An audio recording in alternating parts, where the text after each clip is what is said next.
함께 살펴볼 말씀은 사도행전 2장 43절에서 47절까지 말씀 되겠습니다. 43절부터 47절까지 말씀 한 절씩 교독하며 보겠습니다. 먼저 43절 제가 먼저 읽겠습니다. 사람마다 두려워하는데 사도들로 말미암아 기사와 표적이 많이 나타나니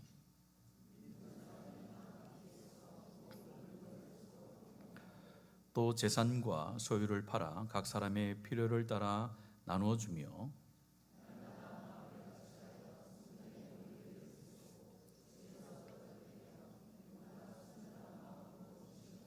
같이 읽습니다.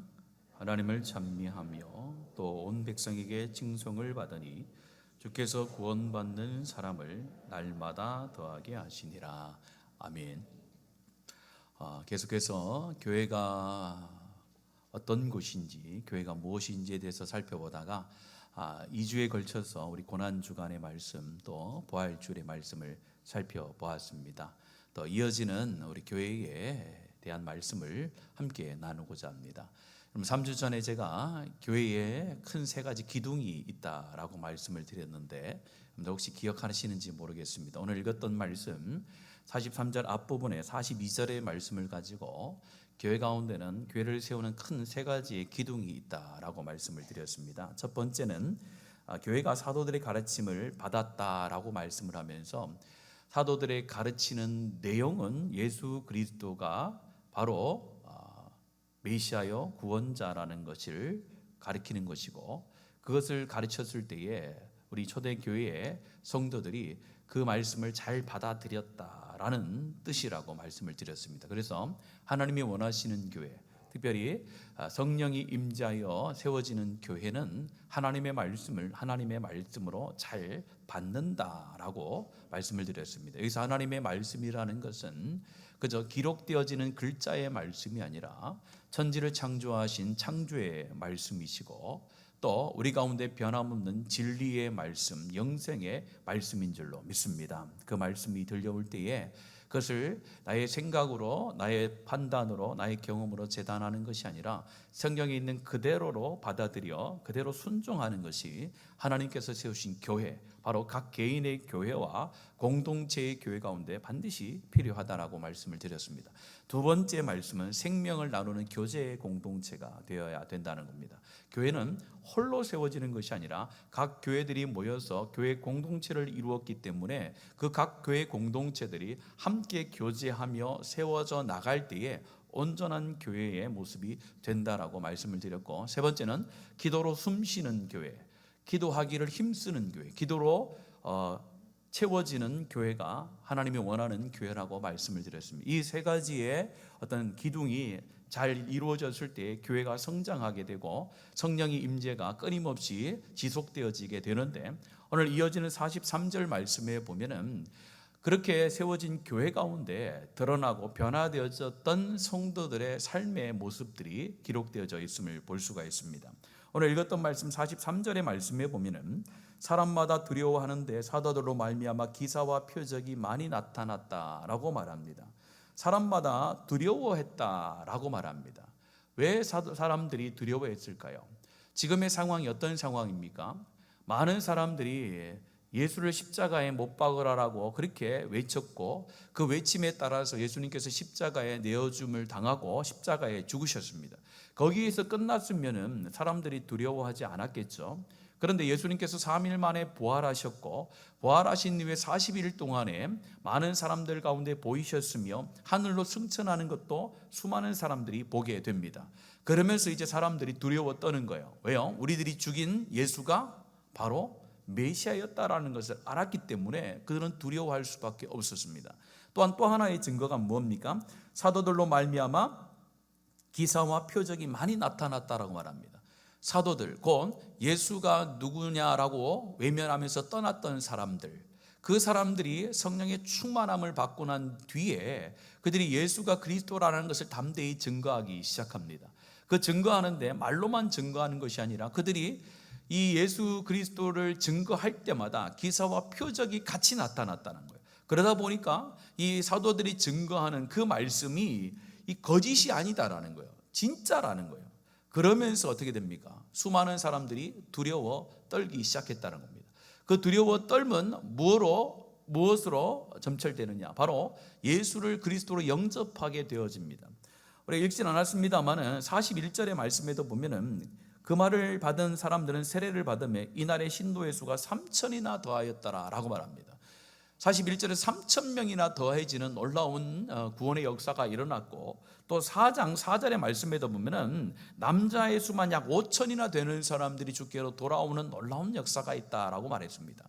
이처럼 예수 그리스도를 증거하는 가운데 수많은 사람들이 이제 주께로 돌아오는 놀라운 부흥의 역사, 또 구원의 역사가 일어나고 있는 상황이었습니다. 그런 상황 가운데 이 초대교회가 성장했죠. 공동체가 부피가 커졌다는 거예요. 그 가운데 여러 문제점이 있을 수 있는데 어떤 문제점이 있었느냐? 이제 디아스포라로서 유대어의 유월절을 지키기 위해서 왔던 사람들이 예수가 메시아라는 것을 알고 믿게 됩니다. 그러면서 자기의 집으로 돌아간 것이 아니라 이 예루살렘에 머물기 시작하는 거예요. 머물면서 공동체를 이루어 교회를 형성하게 됩니다. 그러다 보니까 필요한 것이 있었죠. 그 필요를 채워야 되는 그런 일들이 벌어졌던 것입니다. 그래서 오늘 말씀 44절과 45절의 말씀에 보면은 성령이 임한 교회, 하나님의 교회, 어떻게 보면 하나님께서 처음 세우셨던 교회는 자신의 소유보다 남의 상황을 살피면서 나눔을 하는 공동체로 바뀌었다는 거예요. 그러니까 세상의 관점과 세상의 이론과 세상의 법칙이 아니라 교회 공동체라는 곳에는 또 다른 법칙이 있는데 그것이 하나님 나라의 법칙이 오늘 이 말씀 가운데 이루어지고 있음을 보여줍니다. 우리 44절과 45절 같이 한 번 더 읽겠습니다. 시작. 믿는 사람이 다 함께 있어 모든 물건을 서로 통용하고 또 재산과 소유를 팔아 각 사람의 필요를 따라 나눠주며 라고 말합니다. 명확하게 기록되어져 있죠. 초대교회 사람들이 예수를 믿고 공동체가 형성이 되어졌을 때에 많은 필요가 있었습니다. 먹고 지내는 여러 가지 물질적인 필요도 있었습니다. 그런 가운데 성도들이 자발적으로 자신의 것을 내어놓기 시작합니다. 모든 물건을 서로 통용하였다라는, 자기 것을 자기 것으로 여기지 않고 서로 나누어서 썼다라는 의미죠. 또 재산과 소유를 가지고 있던 것들을 팔았다는 거예요. 팔고 각 사람의 필요를 따라 나눠줬다는 거예요. 각 사람의 필요를 따라 나눠줬다라는 것입니다. 오늘 이 말씀을 들을 때에 우리가 오해하지 말아야 될 것은 그 당시에 부유한 자들, 많은 것을 가지고 있는 자들이 이렇게 했을 것이다 라고 생각하는 것은 그건 성경적이지 않습니다. 오늘 이 말씀은 모든 자들을 가리키는 거예요. 은혜 받은 자들, 특별히 뭐요? 성령을 충만을 받은 자들, 성령의 은혜를 누린 자들, 모든 자들은 자기의 것을 살피며 자기의 것을 자기 것으로 주장하지 아니하며 그것을 팔아서 서로 통용하고 나누어줬다라는 개념이 들어가 있다라는 것입니다. 오늘 이것은 성령의 역사를 통하여 우리 인간의 본성이 이제 십자가 밑에 죽었다라는 것을 말하는 거죠. 사람의 본성이라는 것은 뭔가를 소유하는 소유욕이 굉장히 강합니다. 그래서 내 것을 굉장히 우리가 주장합니다. 이것은 누가 가르쳐 주지 않아도 인간이 태어나면서 모든 사람 가운데 그냥 태어나면서 가지고 있는 본성이라고 할 수가 있습니다. 그래서 우리 아이들만 봐도 그렇죠. 아이들이 내 것을 내 것이라고 얼마나 때를 씁니까? 내게 내 것인지를 모를 때는 때를 쓰지 않아요. 그러나 조금만 커서 조금만 이제 시간이 지나서 이제 자기의 것이라고 하는 어떤 개념이 들어가기 시작하고부터는 절대로 자기의 것을 남에게 주지 않으려고 하는 것이 우리 아이들부터 드러나고 있다라는 거죠. 자기의 것도 자기이고 심지어 뭐요? 남의 것도 자기 거라고 하는 게 인간의 본성인 거예요. 그래서 인간의 본성대로 살아가면은 오늘 말씀에 나와 있는 것처럼 서로 통용하며 각자의 필요를 더해서 나누는 것은 결코 일어날 수가 없습니다. 그러나 인간의 본성을 이제 거슬려서 성령의 역사, 성령의 지배를 받기 시작하면은 바로 이런 결과와 이런 삶의 열매가 맺히게 된다라고 성경이 말하는 겁니다. 저와 여러분이 가지고 있는 모든 것들은 나의 것이 아니라 하나님의 것인 줄로 믿습니다. 하나님의 것이라는 것은 하나님께서 나에게 맡겨주셨다라는 개념이에요. 우리는 우리가 가지고 있는 시간과 물질과 능력 모든 것을 하나님께서 나에게 주셨고, 나에게 주신 것은 나를 위해서 쓰는 것이 아니라 청지기로서 하나님 나라를 위하여 하나님께서 나에게 주신 것이고 맡겨주신 것이라는 개념을 가지고 우리의 소유, 우리의 것들을 우리가 생각하며 해 나가야 된다는 거예요. 그래서 성령이 충만하면 하나님께서 나에게 뭘 주신 것에 대하여 우리가 인지하게 되고, 그것을 가지고 나를 위해서 쓰지 않고 다른 사람을 위해서 사용하는 그런 삶의 열매로 맺히게 된다라는 겁니다. 우리가 사도행전을 보면서 많은 사람들이 성령의 충만이 뭔가, 성령의 지배를 받는다는 것이 무엇인가에 대해서 궁금해하는데, 성령의 충만이라는 것은 한순간의 감정적인 체험을 성경은 결코 말하지 않습니다. 성령의 충만이라는 것은 반드시 성령의 열매로 맺혀지는 결과, 열매가 있어야 그 삶의 과정을 가리켜서 성령의 충만이라고 표현을 하는 것입니다. 성령이 충만하다고 해서 다른 사람들 가운데 무례하게 행동하는 것, 다른 사람 가운데 하나님의 이름을 망령되게 하는 그런 행동에 해서는 안 된다는 거예요. 성령이 충만하다는 것은 하나님 안에서 질서가 있고 하나님 안에서 성령의 열매를 맺어가는 삶의 변화가 드러난다는 것을 말합니다. 그래서 한 번은 우리가 성령의 은혜를 통하여 능력과 은사와 여러 가지 하나님께서 주시는 그런 체험을 합니다. 그러나 그것은 성령의 충만의 첫 시작이라는 거예요. 그 첫 시작이 시작되어져서 이제 과정 속에서 뭘 드러내는 겁니까? 성도의 온전한 삶. 오늘 특별히 무엇입니까? 자기 것을 자기 것으로 주장하지 아니하며 남을 위하여서 그것을 기꺼이 바칠 수 있는, 사용할 수 있는 그런 삶의 변화가 일어나는 것이 하나님의 교회의 모습이고 성령 충만한 교회의 모습이라고 말씀합니다. 오늘 이 말씀을 드리니까 지금 갑자기 머릿속에서 여러분들이 생각하실 거예요. 우리 집에 뭐 숨겨놓은 게 없을까? 내가 내일 적금을 타는데 이거 어떡하지? 큰일 났네. 하나님 앞에 드려야 되나? 그런 걸 얘기하는 게 아니죠. 저와 여러분은 이미 성령의 충만한 결과의 삶을 살고 있습니다. 어떻게 살고 있는 거예요? 여러분들 교회 오실 때에 우리가 이제 설교를 마치고 하나님 앞에 우리가 찬송을 드리면서 하나님 앞에 올려드리죠. 뭘 올려드립니까? 귀한 헌금을, 귀한 예물을 올려드린단 말이에요.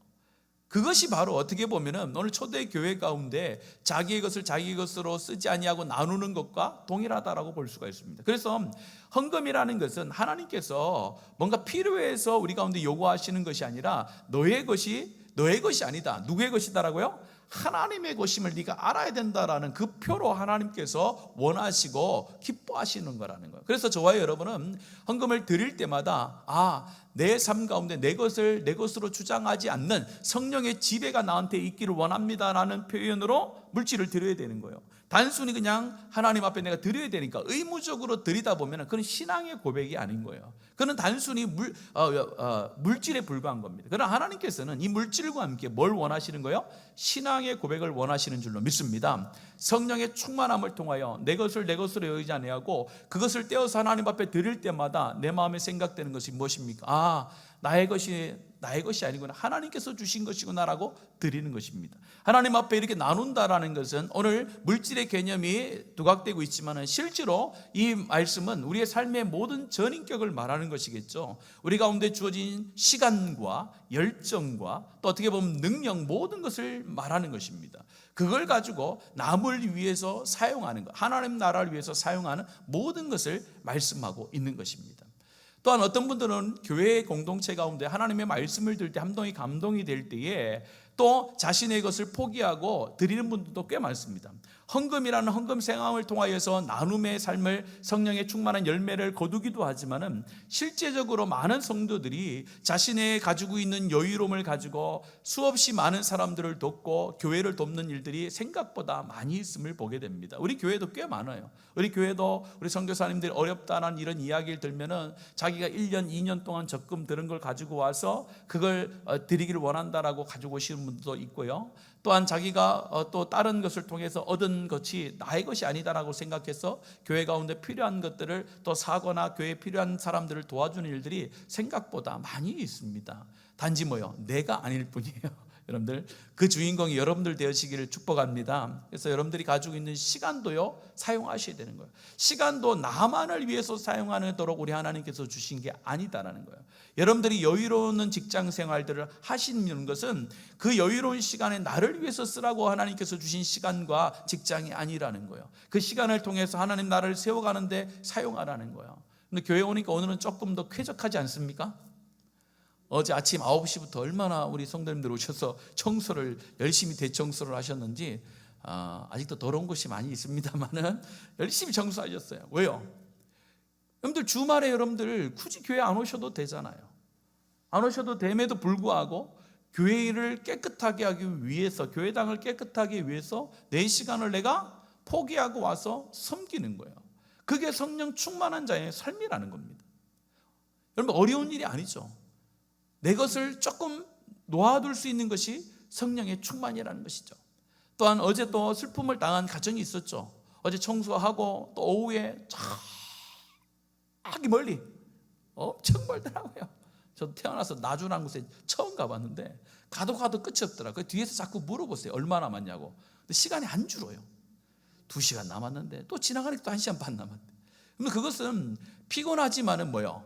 성도를 위해서 자신의 시간과 건강을 나누는 것이죠. 그런 공동체가 되어지는 것이 하나님이 원하는 공동체라는 거예요. 물질도 마찬가지인 거예요. 하나님께서 나에게 물질을 가지고 여유롭게 살게 하시고 더 많은 것을 누릴 수도 있죠. 그러나 그것을 뭐예요? 내가 조금 덜 누리고 힘든 자들을 위해서 나눌 수 있다는 것, 그것만큼 하나님께서 기뻐하시는 교회가 어디 있겠습니까? 신앙과 삶이라는 것은 떨어질 수가 없는 겁니다. 영적인 것과 일상의 삶은 떨어지지 않습니다.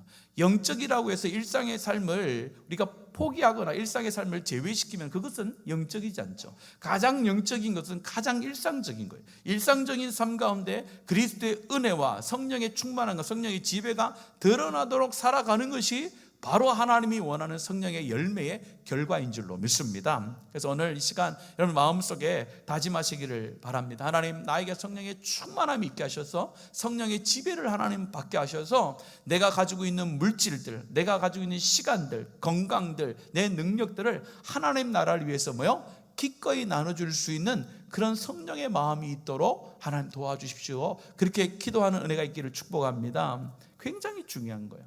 오늘 이 말씀 가운데 또 어려운 일도 있었죠. 초대교회 가운데 자기의 물건을 다 팔아서 이제 나누다 보니까 판 사람들이 칭송을 받게 되는 거예요. 그걸 따라하다가 죽은 사람들이 있죠. 아나니아와 삽비라죠. 목적이 잘못된 거예요. 신앙의 고백으로 나눠야 되는데 남에게 보이기 위해서 나누지 말라는 거예요. 남에게 보여주기 위해서 나누면 성령의 충만한 모습이 아닌 거예요. 하나님이 나에게 은혜 주셔서 기꺼이 나의 명예와 나의 높임이 아니라 하나님 나라를 위해서 내가 드리는 것을 하나님께서 기뻐하신다는, 그게 물질이 됐든지 시간이 됐든지 열정이 됐든지 능력이 됐든지 그런 믿음의 고백이 하나님 나에게 있어서 기꺼이 하나님 앞에 감사함으로 드릴 때에 하나님께서 각 교회인 여러분들 가운데 또한 여러분들이 속하 있는 우리 교회 가운데 하나님 놀라운 은혜와 축복을 계속해서 주실 줄로 믿습니다. 두 번째는요, 성령이 임한 교회, 하나님이 원하시는 교회는 한 마음이 되어진다라고 말하는데 46절 같이 한번 읽겠습니다. 시작. 날마다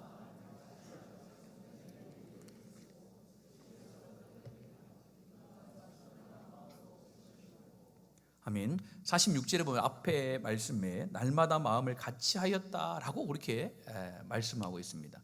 여러분들, 날마다 마음을 같이 하였다, 한 마음이 된다라는 것은 여러분 계속해서 교회가 무엇인가에 대해서 설교하는 내내 듣고 있죠. 한 주도 어떻게 보면 빠짐없이 교회는 하나가 되어야 된다, 한 몸이다, 한 지체다라는 것을 강조하고 있습니다. 오늘 반복해서 강조하는 것은 무엇하기 때문에 반복해서 강조하는 겁니까? 중요하기 때문에 그런 거예요. 여러분, 교회에 대해서 성경을 쭉쭉 본문을 찾아서 설교를 하고 있는데 교회가 무엇인가에 대해서 나올 때마다 말씀 가운데서 빠지지 않고 반드시 들어가는 게 하나됨이라는 거예요. 왜요? 교회라는 공동체는 하나됨을 지켜나가는 것이 굉장히 중요하기 때문에 모든 교회의 모습을 말씀할 때마다 거기에 기록되어져 있는 것입니다. 그래서 교회의 하나됨이라는 것은, 한 마음이라는 것은 아무리 강조해도 지나치지 않는다라는 거죠.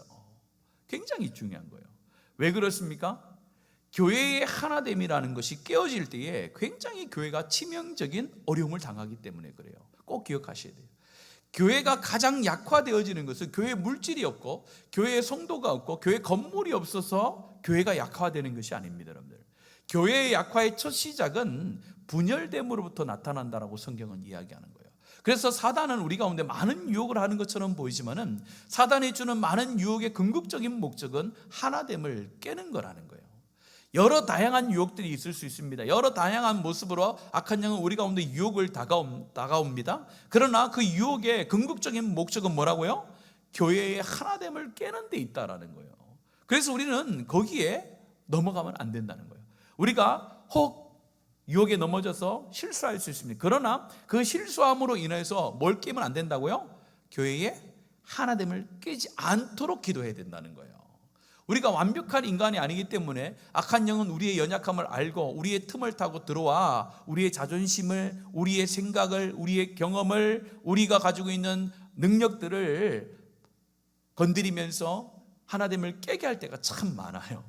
그때 기억해야 되는 거예요. 그때 이걸 통해서 하나됨이 깨어지면 안 되구나. 그런 마음을 가지고 내가 마음을 지켜나갈 때에 우리 교회가 하나님 주신 마음으로, 그리스도의 마음으로 성령이 하나 되게 하신 것을 힘써 지켜가는 그런 교회 될 줄로 믿습니다. 여러분, 교회의 하나됨은 아무리 강조해도 절대로 지나치지 않다라는 거예요. 그래서 악한 영은요, 교회 오면 서로 비교하게 만듭니다. 서로 비교하게 만들어요. 열심히 섬긴 사람들을 서로 비교하게 만들어서 나보다 좀 덜 섬긴 것 같은데 저 사람이 왜 칭송을 받고 찬송을 받지 하면서 거기서부터 갈림이 막 생기는 거예요. 또 뭐예요? 능력의 차이도 있는 거예요. 저 사람은 나보다 능력이 없는 것 같은데 왜 저 앞에서 저런 걸 하지? 이런 능력의 어떤 비교를 통해서도 우리 가운데 다가오기도 합니다. 또한 서운함으로도 다가와요. 서로 가운데 저 사람은 잘 챙겨주는데 왜 나는 안 챙겨주니? 이런 서운함으로도 유혹할 때가 있어요. 또 각자의 삶의 경험을 가지고도 다가와요. 저렇게 하면 안 되는데, 저건 좀 다른 방법인데 라고 하면서 그 다른 방법 속에 다른 마음을 품게 해서 갈라지게 하는 것이죠. 또한 우리 가운데 가지고 있는 마음들이 서로 다른 거예요. 어떤 목적과 생각에 대해서, 행사에 대해서 다른 마음을 품게 해서 갈라지는 다양한 방법이 있는 거예요. 그러나 궁극적인 목적은 뭐라고요? 우리의 마음을 하나 되지 못하게 하고 성도들이 갈라짐을 통해서 다른 마음을 품게 하면서 교회가 힘을 잃게 하는 것. 그것이 패배한 사단이 할 수 있는 가장 큰 공격이기 때문에 그렇게 오는 거예요. 오늘 이 시간 이후로부터는 결단하셔야 되는 거예요. 나는 뭐요? 교회를 하나 되는 사람이 되겠다라는 결단을 하셔야 되는 거예요. 가만히 있으면 안 되는 거예요. 나는 화평하게 하는 사람이 되겠다라는 그런 결단을 해야 되는 거예요. 성령의 은혜가 있는 자들은 이런 결단을 한다는 거예요. 나를 통해서 교회가 하나 될 수 있도록, 화평을 이룰 수 있도록 내가 살아야지라는 그런 결단을 하면서 자기를 십자가 밑에 내려놓는 사람들, 그 사람들이 한 사람 한 사람들이 세워질 때에 교회가 하나 되어지고 그리스도의 사랑으로 풍성해지는 놀라운 역사를 경험하게 되는 줄로 믿습니다. 그 하나됨이 그런 거예요. 근데 여러분들, 그런 하나됨을 통해서 뭐합니까? 야훼를 가야 되나요? 여러분들, 교회는 그렇지 않습니다. 교회는 하나됨을 지켜나가라, 너희들은 하나됨 한 마음을 품어야 된다라고 계속 말하면서 그 한 마음을 가지고 해야 될 일들을 두 가지로 말씀하고 있습니다. 오늘 읽었던 말씀 여러분 46절을 한번 보세요. 날마다 마음을 같이 하였다라고 했어요. 같이 하여서 한 게 뭡니까? 첫 번째는 성전에 모이기를 힘쓰고라고 해요. 여러분들, 한 마음으로 놀러 간 게 아닌 거예요. 한 마음이 되어져서 뭔 거예요? 성전에 모이기를 힘썼다는 거예요. 성전에 왜 모입니까? 예배를 드리는 거죠. 공동체의 예배를 의미하는 거예요. 교회는 한 마음으로 하나님 앞에 예배를 드리는 곳인 줄로 믿습니다. 분열된 마음으로 예배를 드리면 안 된다는 거예요. 분열된 마음이 있으면 안 되는 거예요. 분열된 마음으로 교회에서 예배를 드리면 그 예배 가운데 성령의 임재가 있어도 나만 비껴나갈 수 있다라는 겁니다. 그래서 예배 가운데 올 때는 뭐요? 누군가 다툰 것이 있거나 누군가 빚진 것이 있다면 어떻게 되는 거예요? 그걸 다 해결하고 와야 되는 거죠. 그만큼 예배 가운데는 하나님이 원하는 마음으로 와야 되는데 가장 싫어하시는 하나님의 마음이 분열된 마음이라는 거예요. 그래서 여러분들이 분열된 마음으로 예배하는 것이 아니라 공동체의 예배 가운데 한 마음으로 예배하는 놀라운 은혜가 우리 교회 가운데 넘쳐나기를 축복합니다. 한 마음이 되는 거예요. 그래서 공동체로 모여서 예배를 드려야 되는 거예요. 오늘 이 시대에 이 공동체로 모이고 날마다 성전에 모여 기도하며 예배하는 것이 정말 위협을 당하는 시대가 되어졌습니다. 여러분들 지금 가지고 있는 핸드폰이라든지 여러분들이 가지고 있는 집에 가서의 노트북이라든지 컴퓨터를 보면 얼마든지 예배의 실황과 또 예배 중에 나타났던 말씀을 들을 수가 있기 때문에 공동체로 모여서 예배를 하는 것, 한 시간과 한 장소에 모여서 같은 마음을 품고 기도하는 것이 굉장히 약해져 가는 그런 시대를 우리가 살아가고 있습니다. 그러나 결코 여러분들 온라인상에서 드리는 것을 온전한 예배라고 생각하시면 안 된다는 거예요. 성경은 그렇게 말씀하지 않습니다. 그래서 말세가 되어지면 나타나는 현상 중에 뭐가 나타납니까? 모이기를 패하는 자들이 생긴다라는 거예요. 그 모이기를 패한다는 것은 무리를 이룬다라는 것이 아니라 예배하는 것을 패하는 거예요. 모여서 함께 예배하고 패하는 자들이 생겨난다라고 성경은 말합니다. 그래서 우리가 직장 때문에 여러 가지 사정 때문에 교회 오지 못하여서 온라인으로 예배를 드리는 분들이 꽤 있습니다. 그래서 지금도 우리가 1부와 2부 예배는 우리가 라이브로 방송을 송출하고 있는데요, 중요한 것은 뭐냐? 같은 시간과 같은 장소 안에서 예배를 드리는 것이 굉장히 중요하다는 거예요. 그래서 저는 어느 정도 타협은 아니지만은 우리가 이 시대 가운데 어떤 원칙을 정해주자면은 우리가 온라인상에서 예배를 드리는데 적어도 그러면 어떻게 드려야 되느냐? 이 시간에 영적으로 같은 공감대 안에서 예배를 드리는 것이 온전한 그래도 예배 가운데 들어오는 것이지, 오늘 예배가 다 끝난 다음에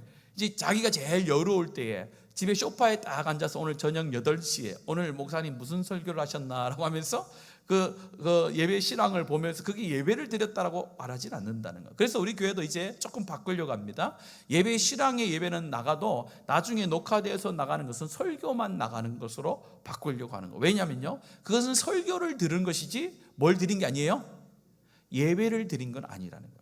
적어도 예배를 드릴 거려면 같은 시간에 같은 어떤 영적인 공감대를 이루는 성령의 교통 안에서 같이 하나님의 말씀을 듣는 것 정도는 우리가 필치 못할 사정에서 우리가 허용하지만, 그렇지 않고는 그걸 예배라고 할 수는 없다라는. 그래서 우리는 뭐요?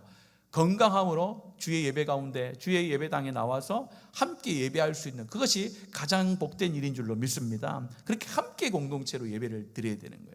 두 번째는 무엇입니까? 오늘 말씀해 보면은 공동체 예배, 한 마음으로 공동체 예배도 드리지만은 그 뒤에 말씀해 보면은 뭐라 합니까? 집에서 떡을 떼며 기쁨과 순전한 마음으로 음식을 먹고 47절 초반부에 보면 하나님을 찬미하였다라고 말합니다. 이건 뭡니까? 우리 교회에서 행하고 있는 것을 보면 셀 모임을 했다라는 거죠.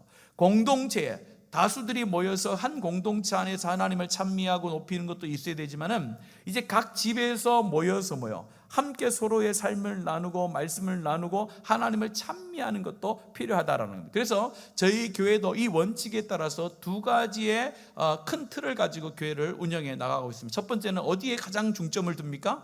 공동체의 예배인 이 주일의 예배 가운데 온 힘을 다해서 준비하여 하나님의 백성들이 예배할 수 있도록 도와줍니다. 두 번째는 뭡니까? 여기서 예배한 것들을 그냥 끝나고 지나가는 것이 아니라 한 번의 감격으로 끝나는 것이 아니라 실제로 우리가 소그룹으로 모여서 셀별로 모여서 하나님께서 주신 말씀이 나에게 어떤 의미가 있는지, 나에게 뭘 요구하시는지를 서로 나누고 하나님을 간증하고 하나님을 찬미하고 하나님을 드러내는 그런 소그룹을 강조한다는. 그래서 교회에 두 축이 있다는 거예요. 공동체의 예배와 또 소그룹의 이 두 기둥을 가지고 우리가 교회를 이끌어가고 있다는 겁니다. 이것은 각 교회마다 똑같은 거예요.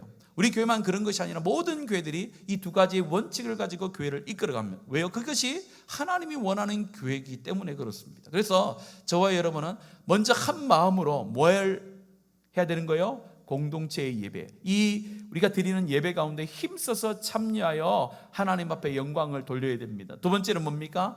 각 셀로 흩어져서 그 가운데서도 하나님을 인정하면서 하나님의 말씀을 나누는 그런 모임이 우리 가운데 잘 이루어져야 된다는 겁니다. 그런 교회 되어지기를, 그런 셀 되어지기를 축복합니다. 그런 의가 우리 가운데 사명이 있는 거예요. 그런 사명을 통해서 하나님께서 우리 가운데 주시는 놀라운 축복이 있습니다. 마지막 세 번째입니다. 마지막 47절 같이 한번 읽겠습니다. 시작.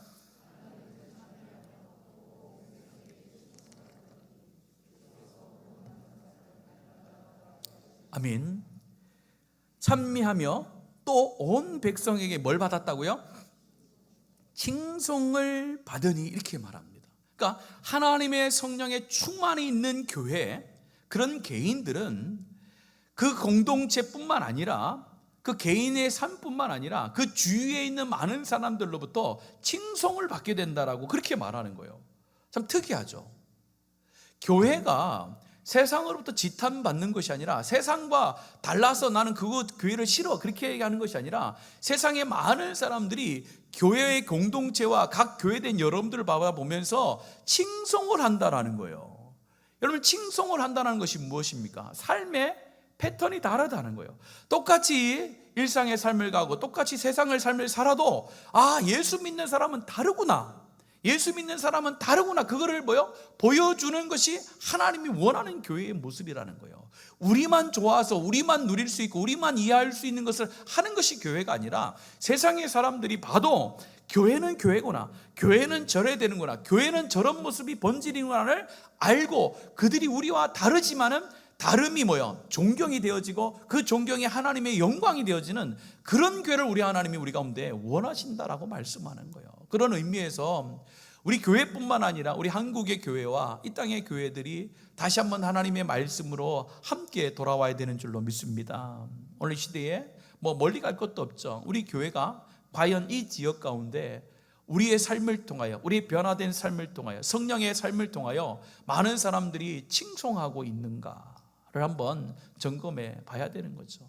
여러분이 개인의 삶 가운데, 여러분이 개인이 다니고 있는 직장 가운데 내가 예수를 믿고 살아가는 사람인데 많은 사람들이 나를 보면서 나를 칭송하고 있는가? 칭송이라는 것은 능률이 나타나고 크게 교회를 짓고 큰 무리들이 모여서 그렇게 칭송하는 게 아니죠. 건물을 칭찬하는 의미가 아닙니다. 삶을 칭찬하는 거죠. 삶을 칭찬하는 것이 나타난다는 거예요. 여러분, 오늘 이 말씀을 통해서 다시 한번 우리의 삶을 살펴보기를 원합니다. 과연 우리 교회는 내가 하나님의 교회로 부름받았는데 내 가족 가운데 나는 칭송받는 자인가? 나는 과연 내 직장 가운데 칭송받는 자로 살아가고 있는가? 또 우리 교회는 이 지역 가운데 칭송받는 교회로 하나님 앞에 세워져 가고 있는가를 한번 살펴봐야 되는 것입니다. 이 칭송이라는 것은 눈에 보이는 칭송이 아니죠. 하나님께서 주신, 어떻게 보면은 경외함이라고 볼 수 있습니다. 교회다워질 때에 하나님을 경외하는 모습이 칭송으로 드러나게 되겠죠. 여러분들, 그런 교회 되어지는 축복의 인생, 축복의 우리 교회 되어지기를 간절히 축복합니다. 근데요, 그렇게 되니까 어떤 역사가 나타납니까? 우리 읽었지만은 주께서부터 같이 읽습니다. 시작. 주께서 구원받는 사람을 날마다, 좀 이상하죠? 오늘 말씀에 보면은 다른 걸 우리가 생각하는 것은, 구원받는 사람들이 교회에 많아지는 것은 뭘 해야 많아지는 겁니까? 전도를 많이 해야 많아지는 거잖아요. 근데 오늘 말씀은 전도의 말씀이 아니에요. 전도의 말씀이 아니라 교회가 교회다워지니까 세상의 사람들이 칭송하게 되어지고, 칭송을 받는 교회가 되니까 누가요? 오늘 말씀하잖아요. 내가 아니고 우리가 아니잖아요. 누가? 주께서 구원받는 사람을 날마다 더하게 하시래. 교회의 부흥은 사람의 열심과 능력으로 이루어내는 것이 아니다라는 거예요. 교회의 부흥은 교회가 되어질 때에 하나님께서 허락해 주시는 것인 줄로 믿습니다. 그런 교회를 하나님이 원하시는 거예요. 오늘 이 시대에 하나님이 원하는 교회는 많은 것을 드러내고 많은 것을 나타내는 교회가 아니다라는 거죠. 교회의 본 모습을 회복하는 거예요. 교회가 해야 될 일들, 교회가 해야 될 삶을 살아내는 것, 그것을 살아내는 것이 가장 중요한 삶이라는 거예요. 그런 교회 될 때 우리 하나님께서 그 교회 위에 믿는 자들을 더하시는 놀라운 역사를 행하여 주신다는 거예요. 교회는 병원이라고 했죠. 교회는 영적인 치료의 장소입니다. 지금 세상에 수많은 영혼들이 영적인 병에 걸려서 영적인 사망 선고를 받아서 죽어가고 있다는 거예요. 하나님께서 그들을 보낼 교회를 찾고 계시는 거예요. 어디 교회를 보내야 죽어가는 영혼들, 상처받은 영혼들을 내가 이들을 세워서 하나님의 백성으로 세워나갈까라고 늘 하나님이 고민하고 계시는 거예요. 그 고민 가운데 하나님의 시원함을 줄 수 있는 교회가 우리 교회 되어지기를 축복합니다. 우리 교회가 준비가 되어질 때에, 교회로서의 삶을 살아낼 때에 하나님께서는 하나님의 사람들을 붙여주는 거예요. 그들을 붙여주셔서 우리를 자랑하라는 것이 아니라 그들을 치료하고 그들을 영원한 생명으로 인도하고 하나님 나라를 또다시 증거하는 또 다른 제자로 만들어서 함께 동력해 나가며 죽어가는 이 땅을 세워나가는 것이 하나님께서 교회를 세우신 목적이라는 거예요. 저와 여러분을 세우신 목적이 바로 그거고 우리 공동체로 오셔서 이 웅천교회를 세우신 목적도 바로 그것입니다. 오늘 이 말씀을 통해서 내 개인의 삶이 과연 하나님 볼 때에 아름답고 성령이 충만한 삶의 열매가 맺혀지고 있는가, 또 우리 교회는 바로 이런 삶을 살아가고 있는가를 돌아보시면서 하나님 기도합니다. 하나님이 원하는 교회, 하나님 기뻐하는 교회 되고 싶습니다. 성령 하나님의 임재 속에서 나의 것을 나의 것으로 주장하지 아니하고 내 시간을 들여서 남에게 시간을 투자할 수 있고 내 물질을 포기하여서 다른 사람을 도와줄 수 있고 내 능력을 가지고 다른 사람들을 이롭게 할 수 있는 그런 삶이 내가 있게 하옵소서. 우리 교회가 우리 교회만 물질을 가지고 누리는 것이 아니라 지쳐있는 수많은 우리 개척교회와 또 수많은 선교지 가운데서 어려움을 당하는 교회들, 그 교회들을 위해서 우리가 마음껏 나눠줄 수 있는 교회가 될 수 있도록 하나님 인도하시고 붙들어 달라고 기도해야 되는 거예요. 또한 하나됨을 지켜나가는 교회가 될 수 있도록 기도해야 되는 거예요. 내 자신부터 기도해야 되는 거예요. 내 자신 가운데 남을 미워하거나 한 마음이 되지 않는 것이 있으면 내 마음이 아니구나, 악한 사단의 마음이구나, 하나님 성령의 마음으로 태워주셔서 성령의 마음으로 충만케 하나님 인도해 달라고 기도하셔야 되는 거예요. 그러면서 함께 모이기를 힘써야 되는 거예요. 주일의 예배는 정말 우리의 삶 가운데 생명의 위협이 있을지라도 하나님 앞에 예배하는 것을 지켜나가고 또 함께 우리가 공동체로서 서로를 살피는 소그리 가운데도 최선을 다해 함께 나갈 때에 그 공동체와 그 교회 공동체 위에 하나님께서는 믿는 자들의 수를 더하신다라고 말씀합니다. 우리 하나님께서 우리 교회를 사용하시기 전에 하나님 보시기에 합당한 교회, 하나님 보시기에 시원케 하는 교회, 그런 교회가 되어져서 하나님 놀라운 부흥도 체험하고 사도행전에 나타났던 것처럼 하나님 예배를 사모하여서 몰려오는 수많은 영혼들이 영원한 생명을 얻고 주님 앞에 다시 한번 헌신하는 놀라운 역사가 나타나는 그런 교회, 그런 우리 웅천교회 되어지기를 예수님의 이름으로 축복합니다.